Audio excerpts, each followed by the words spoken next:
આનંદ થાય છે. હું બહુ સ્પષ્ટ રીતે હું તમને કહેવા માંગુ છું, ખોડલધામ જો બન્યું હોય તો ડ્યુ ટુ વિઠ્ઠલદાસ.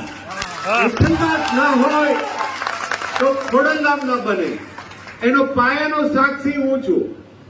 એ જો બીજ રૂપાયું હોય તો એ આપણે જામકંડોળા કન્યા છાત્રાલય એની પહેલી મીટિંગ ત્યાં બની. મુરબ્બી નરેશભાઈ થી માંડી બધા જ અમે આગેવાનો હતા અને નિર્ણય લેવાયો.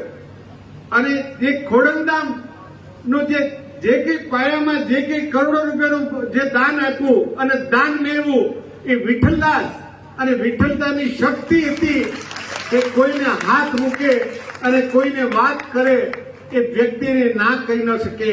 કારણ એક જ હતું, જે વ્યક્તિએ જે દાન આપે છે કે એની સાથે રેપો રાખ્યો છે ને એ વિઠ્ઠલદાસને ફોન કરે અને ગાંધીનગરનું કામ હોય તો એ એમ કે તું ત્યાંથી રવાના થા, હું અહીંથી અહીં રવાના થાવ છું.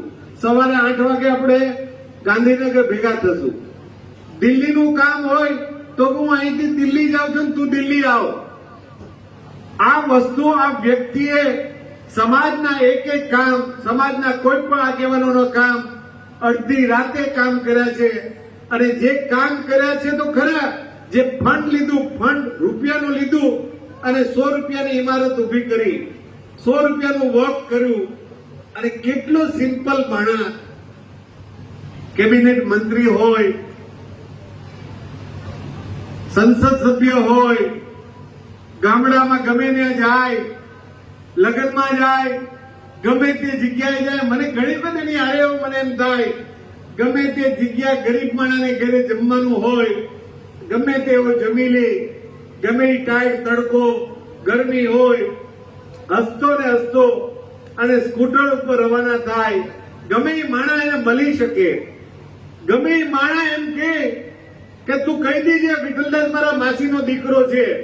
હવે આ કામ કેવું અને આ કાર્ય કેવું એ બહુ કઠણ છે, પણ વિઠ્ઠલદાસ માટે કોઈ વસ્તુ કઠણ નહોતી. એનો જીતો જાગતો મને દાખલો છે, મને ખબર છે. હું એને બહુ નજીકથી ઓળખું છું અને એનો સ્વભાવ બહુ નજીકથી હું જાણું છું. એટલે મારે એટલા બધા જે લોકો બેઠા છે, ઉભા છે, અને મારે એક અપીલ કરવી છે